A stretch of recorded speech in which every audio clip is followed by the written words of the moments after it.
어릴 때에 동물을 비유해서 교훈 담긴 이야기를 많이 들었습니다. 아마 초등학교 들어갈 때나 1, 2학년 때 많이 읽는 동화들인데요. 개미와 배짱이, 또 무엇이죠? 토끼와 거북, 금도끼, 은도끼, 뭐 이런 동화들을 많이 들어왔지 않습니까?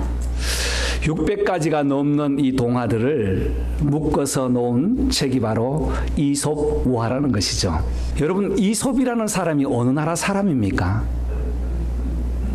저는 한국 사람인 줄 알았습니다. 이씨 가문의 한국 사람인 줄 알았어요. 이솝우화는 그리스 신화에 나오는 이야기들이죠. 노예로 있던 이솝이가 이야기꾼으로 이야기를 참 잘했습니다. 이 동물이나 곤충을 비유해서 교훈을 아이들에게 주는 그런 내용이죠. 그 중에서 양치기 소년이라는 또 이야기가 있습니다. 어느 날 한 소년이 양을 치다가 너무나 심심한 거예요. 그래서 갑자기 기발한 아이디어가 떠올랐습니다. 양을 치고 있다가 들에서 일하는 사람을 향해서 늑대다 하고 소리 질렀어요. 그랬더니 일을 하던 농부들이 다 그 일에 농구기를 들고 늑대를 잡으러 산으로 왔습니다. 그래서 아이가 장난했습니다 라고 돌아갔어요. 그리고 세 번째 다시 늑대다 하고 진짜 늑대가 나타나 버린 겁니다. 그랬더니 아무리 고함을 쳐도 일하는 농부들 아저씨들이 올라오지 않았다는 내용이에요. 말이 얼마나 중요한지 우리에게 말하면서 말의 위력을 우리에게 주는 교훈이죠. 사람이 태어나서 죽을 때까지 쉬지 않고 하는 것이 있다면 말입니다. 남자는 평균 하루에 7,000 단어 정도를 사용하고요. 여자분들은 3배가 많은 2만 단어 정도를 사용한답니다. 제가 설교를 준비하면서 제 원고를 한번 체크해 보았습니다. 7,000 단어가 얼마쯤 될까라고 체크해 보았더니 뭐 구체적으로 세지는 않았지만 샘플링 검사로 쭉 해보니까 제가 25분, 30분 사이에 하는 단어가 한 2,000 단어, 1,700 단어에서 2,000 단어 되더라고요. 하루에 쓰는 이 단어들을 보면서 평생토록 우리가 말을 하고 살아갑니다. 그리고 말로 인생이 성공하기도 하고 낭패를 볼 때도 있고요. 말로 인해서 상처를 줄 때도 있고 상처를 받기도 합니다. 그래서 우리 속담에도 말 한마디로 천냥빛을 갚는다. 또 오는 말이 고와야 가는 말이 곱다. 이 순서가 맞는지 모르겠습니다. 가는 말이 고와야 오는 말이 고운지. 아무튼 말의 주고받음에 중요한 것을 가르치고 있죠. 성경에서도 야고보서 3장 2절에서 우리가 다 실수가 많은데 말에 실수가 없으면 온전한 사람이라고 했습니다. 이만큼 얼마나 말이 중요한지 우리에게 잘 가르쳐 줍니다. 여러분, 교회 생활에도 마찬가지입니다. 우리가 교회 생활, 공동체 생활, 가정 생활, 사회 생활하면서 말을 통해서 은혜를 주기도 하고 관계를 형성하기도 하고 관계가 깨어지기도 합니다. 에베소서 말씀을 묵상하면서 4장, 5장, 6장은 실천편인데 구체적으로 다 제목 잡을 수가 없어서 4장과 5장을 전체 보면서 무엇이 어떤 내용이 키워드일까 보았더니 말이 4장과 5장에서 중심을 이루고 있었습니다. 개인의 신앙생활, 교회 신앙생활에도 마찬가지고 가정에서도 부부간에서 자녀와 부모 간에도 사회에서도 모든 중심이 바로 말이었습니다. 그래서 오늘은 조금 도덕적인 부분도 있지만 말에 대한 부분을 함께 살펴보면서 성도의 언어 생활이라는 제목으로 함께 은혜를 나누고자 합니다. 먼저 말에는 창조적인 능력이 있다는 것을 우리는 잘 압니다. 25절 말씀, 그런즉 거짓을 버리고 각각 이웃과 더불어 참된 것을 말하라. 우리는 지체가 됨이라고 했습니다. 텍사스 게이트웨이 교회의 로버트 모리스라는 목사님이 쓴 말의 능력이라는 책에는 말에는 사실 언어와 감정 언어가 있다고 되어 있습니다. 사실 언어는 인상을 보면서 딱딱해 보일 때 그것은 사실입니다. 그래서 참 딱딱해 보이네요 하는 것은 사실 언어지요. 어떤 사람은 말을 참 부드럽게 잘합니다. 따뜻하게 합니다. 따뜻하다는 것은 보이지 않아요? 감정 언어 아니겠습니까? 인상이 참 좋다, 따뜻하다, 차갑다, 여러 가지 언어의 표현이 있다고 합니다. 또 오늘 25절 말씀에도 보면 말에는 참말과 거짓말이 있는 것을 잘 알 수 있습니다. 성경에도 거짓말을 잘하는 사람이 있는데요. 요한복음 12장 보면 예수님이 어느 날 마리아 가정에 갔을 때에 마리아가 귀한 향품을 가지고 예수님 발에 붓고 머리털로 씻는 장면이 나옵니다. 그때 그 장면을 보면서 그것이 얼마나 비싼데 그것을 팔아서 가난한 사람에게 주면 좋지 않겠나라고 가룟 유다가 불쑥 튀어나서 말을 합니다. 자기 것도 아니면서 간섭을 하면서 팔아서 가난한 사람에게 주면 좋겠다고 했어요. 그런데 그 뒤에 보면 예수님께서 이는 괴에 돈을 넣는 것을 보고 훔쳐가서 팔려 함이라 거짓말했다는 말이죠. 마음은 엉뚱하게 두고 입술은 마치 그럴싸하게 논리를 전개하면서 말하는 것, 이것이 바로 거짓말이라는 것입니다. 또한 말에는 대화가 있습니다. 서로 상호 소통을 할 수 있는 대화가 있고 문제 해결을 위해서 토론하는 방법도 있고 또 토론 끝난 이후에 눈높이에 맞춰서 발표하는 방법도 있습니다. 요한복음 4장에 보면 예수님과 한 여인의 대화가 나옵니다. 예수님께서 수가라는 그 지역 사마리아 지역에 가서 운물에서 한 여인을 만나서 물 좀 달라고 대화를 시작하죠. 대화가 진전될 즈음에 토론이 시작됩니다. 남편에 대한 토론이고 예배 장소에 대한 토론입니다. 우리 조상들은 이 산 저 산에서 예배했다고 하는데 유대인들은 예루살렘에서 예배해야 된답니다 라고 토론을 하다가 예수님께서 이 산 저 산도 아니라 지금 이 시간 예배자가 여기 있으니까 지금 예배하는 것이 맞다 하고 예수님 당신이 예배자인 것을 나타내었습니다. 이 말을 들은 여인은 물동이를 버려두고 동네로 나가서 와 보라 내가 메시아를 만났다 하는 발표를 하게 되죠.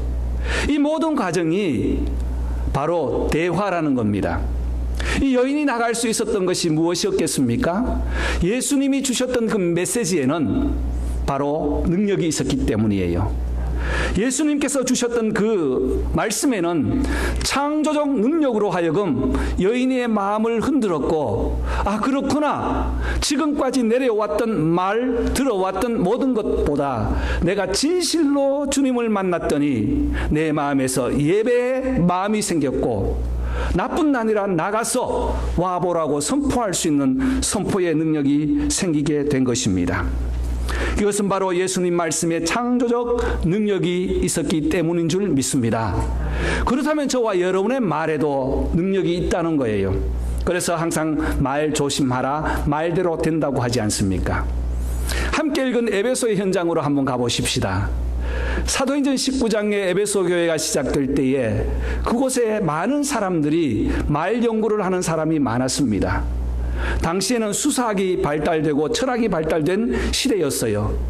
그래서 이 말로 전해지는 것보다 정말 말을 깊이 있게 연구하기 위해서 도서관에서 책을 준비하고 가정에서 책을 준비해서 말을 준비했습니다. 수사학이 뛰어났죠. 예수님의 말씀을 바울이 전했을 때에 거기서 마술사들이 연구하던 책을 다 모았더니 5만이나 되었더라. 엄청난 책들을 불태우는 일이 일어났습니다. 왜냐하면 주님의 메시지, 바울이 전한 그 메시지에는 능력이 있었기 때문입니다. 저와 여러분도 오늘 또 살아가면서 여러 가지 말을 하고 말을 듣고 있습니다. 우리가 듣는 말 중에 어떤 말이 가장 많이 들려올까요? 그리고 또 우리가 하는 말 중에 어떤 말을 가장 많이 하고 있다고 생각하십니까? 오늘날에는 많은 거짓과 가짜가 판을 치고 있습니다. 어느 것 하나 그대로 액면 그대로 받을 수 없는 시대입니다. 이럴 때에 우리가 다시 한번 주님 앞에 경건하게 우리의 삶을 돌아보아야 하는 것은 우리의 표현하는 언어, 참 능력이 있다, 생명의 능력이 있다, 창조의 능력이 있다는 사실을 깨닫고 주님께서 주신 마음, 주님께서 주시는 말씀, 하나님 말씀으로 표현하시고 듣고 나누는 교제가 있기를 주님의 이름으로 소원합니다. 두 번째, 오늘 말씀 보면 말은 그 사람의 인격의 척도인 것을 알 수 있습니다. 사람이 말을 내뱉는 순간 그 사람이 어떤 사람인지 짐작합니다. 밖에서 노는 아이들을, 특별히 이 길거리에 있는, 제가 사택에 있다 보니까 길거리에서 밤새도록 고함을 치는 아이들이 종종 있습니다. 제가 그런 생각을 해요. 얼마나 속이 탔으면, 또는 얼마나 분에 차였으면 저렇게 고함을 쳐도 목소리 하나 쉬지 않을까. 가만히 들어보면 쓸데없는 말인데 마치 부흥회를 하는 것 같은 그런 인상을 가질 때도 있어요. 밤새도록 고함을 칩니다. 이 말에는 사람의 인격이 나온다는 것이죠. 그런데 인격을 가진 분들은 밤에 그렇게 고함을 치지 않습니다. 우리의 말에는 온도가 있습니다. 따뜻한 말도 있고 차가운 말도 있고요.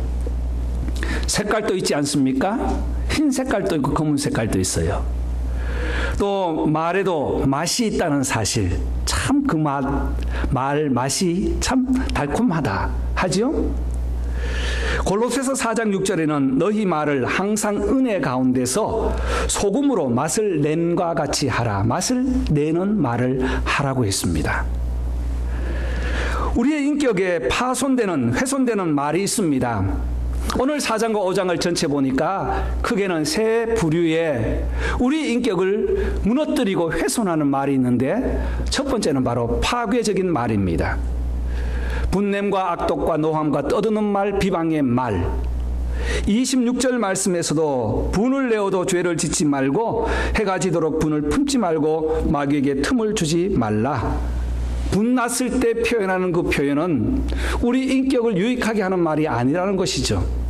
그래서 화가 났을 때는 물을 한 잔 들이키고 숨을 한번 쑥 쉬시고, 그리고 생각해서 말을 될 수 있는 대로 줄이는 것이 효과적이라는 것입니다.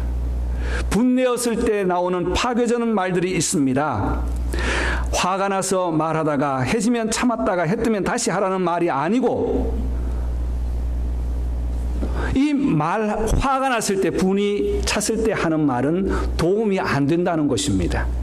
오히려 내 인격을 향상시키고 다듬는 것보다는 마귀에게 틈을 주는 것 같이 되기 때문에, 누구나 분을 낼 수 있고 화를 낼 수 있는 것은 맞습니다. 인간은 감정이 있기 때문에요.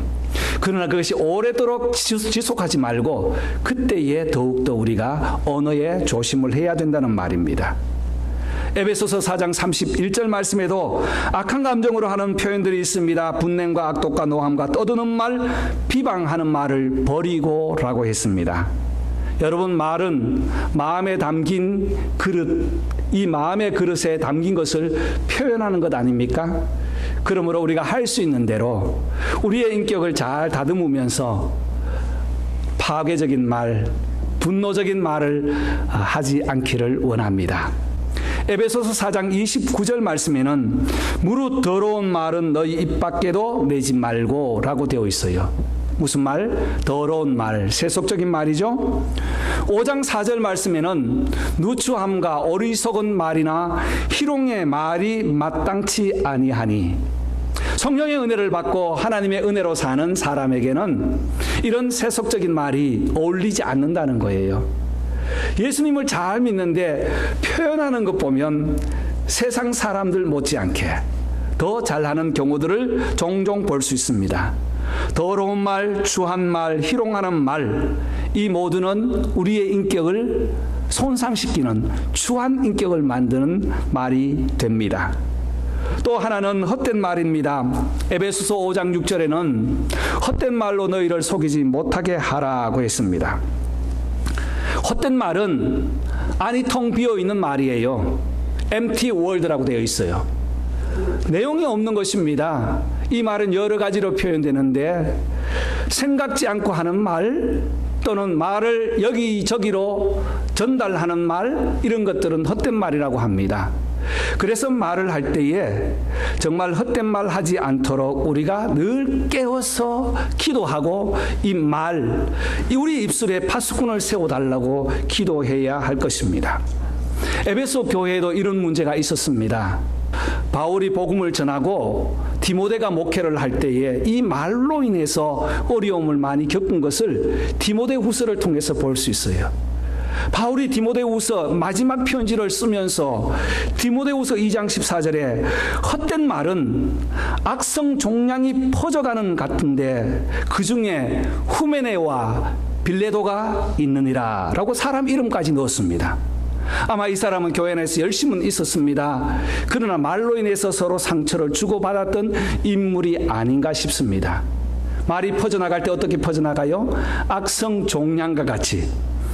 거기서 끝나는 것이 아니라 하나가 전달되고 이 말이 내용이 없는 말 또는 헛된 말, 이간된 말들이 나갈 때는 정말 막지 못하는 그런 악성 종양과 같이 퍼져나간다고 말을 합니다. 그러나 예수님을 보십시오. 예수님은 한 번도 파괴적인 말이나 세속적인 말씀이나 헛된 말을 하지 않으셨습니다. 어느 날 바리새인과 서기관들이 한 여인, 그것도 간음 현장에 잡힌 여인을 끌고 예수님 앞에 데리고 왔습니다.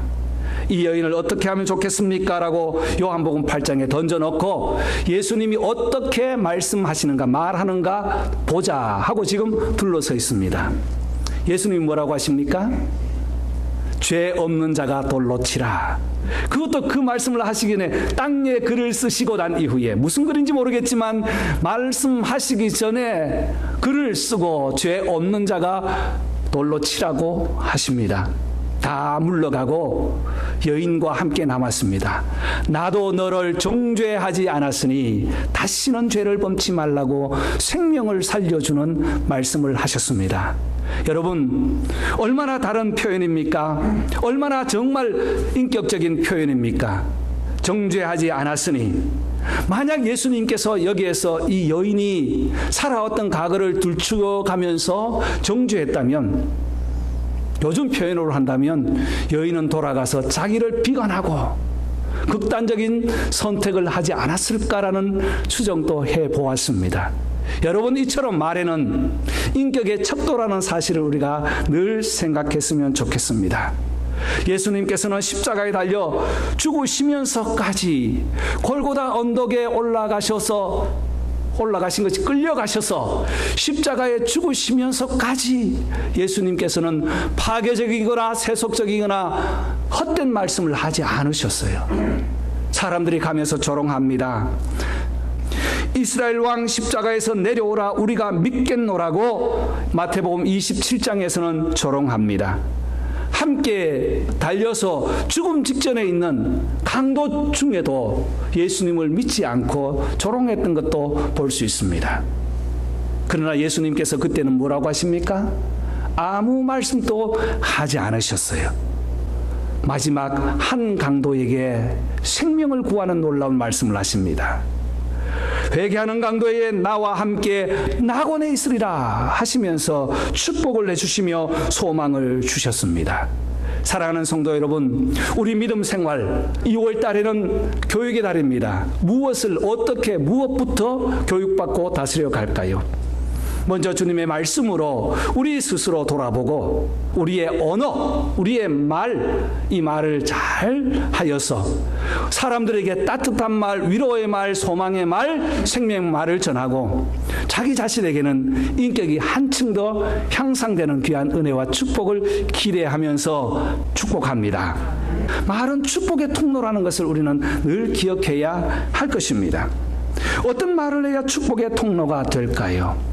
25절 다시 돌아가서 보면 25절 이렇게 표현하고 있습니다. 이웃과 더불어 참된 것을 말하라. 첫 번째는 무슨 말을 해야 돼요? 참된 말을 해야 된다는 겁니다. 거짓을 버리고라는 것은 거짓말을 버리고 당시에 이 화술이 뛰어났기 때문에 사람들에게 현혹되는 거짓을 버리고 참된 말이라는 거예요. 여기에 참된 말이라는 것은 재판을 할 때에 증인석에서 선사하는 것과 같습니다. 뭐라고 하죠? 보고 들은 것을 거짓 없이 말하기를 맹세하십니까? 라고 하는 것처럼 말이죠. 보고 들은 확신 있는 말을 해야지 전에 들은 것 가지고 하지 말자는 것입니다. 그래서 이웃과 더불어 참된 것을 말하라. 잠언서에는 말에 대한 교훈이 참 많이 나옵니다. 참말 아니면 이웃을 망하게 하고, 잠언 11장 9절. 참말 아닌 것은 사람에게 상처를 주고, 잠언 18장 8절. 이웃과 더불어 어떤 말을 해야 되는지 구구절절 나오는 잠언서에 보면 참된 말도 때에 따라서 해야 된다. 바른 말이지만 해야 될 시간과 장소가 있다는 것을 우리에게 가르쳐 줍니다. 욥기서를 읽다 보면 그런 내용이 많이 나오죠. 욥의 친구들이 와서 말은 많이 하는데 다 맞는 말이에요. 그런데 때와 장소가 다르다는 것입니다. 후회하고 있는데 다시 그 부분을, 아픈 부분을 찌르면 후회하고 잘못했다고 생각하는 사람이 더 마음이 상하겠죠. 이때는 그냥 두고 옆에서 바라보고 어깨를 데워주고 좀 기대고 한숨 쉬어라 하는 것이 더 좋은 표현일 수도 있습니다. 그러나 먼저 우리는 참된 말을 해야 됩니다. 누가 그러던데, 누가 카던데 무슨 말씀인지 아시죠? 그러던데 이런 말은 인격뿐 아니라 축복의 통로의 말이 아니라는 것이죠. 29절 보면 덕을 세우는데 소용되는 대로 선한 말을 하라. 선한 말을 하라고 했습니다. 덕이 되는 말을 하라고 했습니다. 듣는 자에게 선한 말이라도 은혜가 되도록, 은혜를 끼치도록 하라고 합니다. 덕스러운 말, 선한 말 듣는 사람에게 은혜가 되는 말은 무슨 표현일까요? 바로 주님께서 우리에게 가르쳐 주신 표현들 아니겠습니까? 사랑의 표현이고 은혜의 표현이고 용서의 표현이고 마음을 따뜻하게 나누는 표현이라고 생각됩니다. 우리 켄트교회는 덕스러운 말 많이 하는 우리 교회로 소문나기를 원합니다. 마지막 세 번째는 축복의 통로는 에베소서 5장 4절에는 오히려 감사하는 말을 하라고 했어요. 감사하는 말. 다 같이 고백합시다. 감사하는 말을 하자. 감사하는 말을 하자. 자, 옆에 계신 분들 감사합니다. 감사합니다. 예. 감사하잖아요. 지난주에 눈이 와서 몇 분 안 나오니까 막 가슴이 벌렁거리고 저 자리에 저분이 계셔야 되는데 안 계시고 하니까 좀 섭섭하고 막 그렇잖아요. 오늘 이렇게 뵐 수 있어서 감사하고 감사하는 말을 하자는 겁니다. 감사하는 말은 하고 또 해도 지겹지 않습니다. 그렇죠? 오늘 저는 여러분이 함께 예배 가운데 참석하셔서 하나님께 영광 돌리게 되어서 감사합니다. 말씀을 전할 때 아무도 없다고 생각해 보세요. 아무도 없는 곳에서 설교하는 것이 얼마나 힘든지 아세요? 그래서 영상 설교하는 분들 보면 보통 설교를 한 4번, 5번 합니다. 하다가 또 엔진하고 또 나고 또 나고 해서 다시 하는 경우들이 있어요. 저도 몇 번 그런 경험을 했어요. 그런데 대상이 있으면 마음 놓고 서로 소통하고 대화하고 또 토론하고 함께 선포함으로 감사의 마음을 가질 수 있다는 것입니다. 성경에 보면 이 감사의 말로 축복의 통로가 된 여러 사람이 있습니다. 그 중에 한 사람을 뽑는다면 야곱을 우리는 뽑을 수 있겠죠? 야곱은 형과 헤어져서 20년 동안 저 외삼촌 집에서 살았습니다. 20년 만에 돌아오는 소식을 들어보니 형이 400명의 군사를 끌고 온다는 겁니다. 400명의 군사를 끌고 온다는 것은 싸우러 오겠다는 것 아닙니까? 만약에 동생을 맞으러 온다면 군사를 끌고 오는 것이 아니라 종들을 데리고 와서 동생을 맞이해야 할 텐데 창세기 33장에 보면 400명의 군사가 온다는 소식을 이 야곱이 듣습니다. 얼마나 두려웠던지 죽을 것을 대비해서 자식과 와이프를 때를 나눕니다. 다 나눠가지고 너 일본으로 가고 제일 아끼는 와이프와 자식들은 맨 나중에 뒤에 세웁니다. 그리고 예물을 준비합니다. 할 수 있는 것은 다 동원했습니다. 그런데 그 동원한 것보다 더 중요한 것은 말이었습니다. 자식들이 나가 인사를 합니다. 물론 성령님께서 에서의 마음을 녹여주셨겠지만 야곱이 이렇게 표현합니다. 내가 형님의 얼굴을 배운 즉 주를 배운 것과 같사오며. 얼마나 축복의 그 표현입니까? 정말 입에 발린 소리라 할지라도 들어서 기분 좋은 소리. 형님의 얼굴을 배운 즉 주님을 배운 것 같사오며 라고 표현을 했더니 형님의 막혔던 마음이 주르르 다 녹았습니다. 동생아 나도 그렇다고 서로 얼싸안고 먹을 오금 맡기며 울었더라고 합니다. 얼마나 울었을까요? 울면서 흐느끼면서 말을 했겠죠. 아버지는 잘 계십니까? 그래 잘 계신다마는 내 어머니 소식은 들었습니다. 그래 동생아 어머니 임종도 보지 못하고 이거 외딴 곳에서 얼마나 고생했니? 이런 내용들이 쫙 나가는데요. 정말 감동적인 축복의 통로가 되었습니다. 그래서 그곳 이름을 엘렐로의 이스라엘이었더라. 하나님께서 여기 계셔서 우리가 다 하회가 되었더라 하는 말로 끝을 맺습니다. 여러분 바로 이것이 축복의 통로의 표현이 아닐까요? 그의 아들 요셉도 마찬가지였습니다. 요셉이 형들의 손에서 팔려갔지 않습니까? 그리고 이제는 역전되었습니다. 총리로 있을 때에 형들이 양식을 구하러 왔습니다. 그때에 아버지가 돌아가시고 나서 형들이 두려워합니다. 지금까지는 동생이 아버지를 봐서 우리를 용서해 주었는데 이제는 우리가 동생으로부터 형들이 해해질까 두렵다고 했습니다. 그때 요셉이 뭐라고 합니까? 형들이 나를 판 것이 아니라 하나님께서 여러분들을 살리시려고 나를 이곳에 먼저 보내었습니다. 축복의 통로로 말이 사용되었습니다. 사랑하는 성도 여러분, 에베소서 마지막 부분을 우리가 보면서 말이 얼마나 중요한지를 다시 한번 깨닫게 됩니다.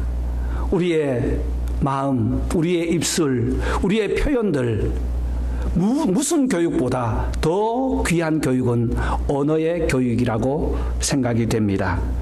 하나님이 주신 우리의 표현들, 언어들, 말들 오늘 다시 한번 돌아보면서 우리의 말에는 창조적인 능력이 있고 우리의 말에는 인격이 담겨 있고 우리의 말에는 축복의 통로가 된다는 사실을 기억하면서 주님의 말씀으로 이번 한 주간도 2월 달도 귀하게 보내고 우리 하나님께서 기뻐하시는 우리 성도들, 교회, 우리 표현들 축복의 통로가 다 되시기를 주님의 이름으로 축원합니다. 기도하겠습니다.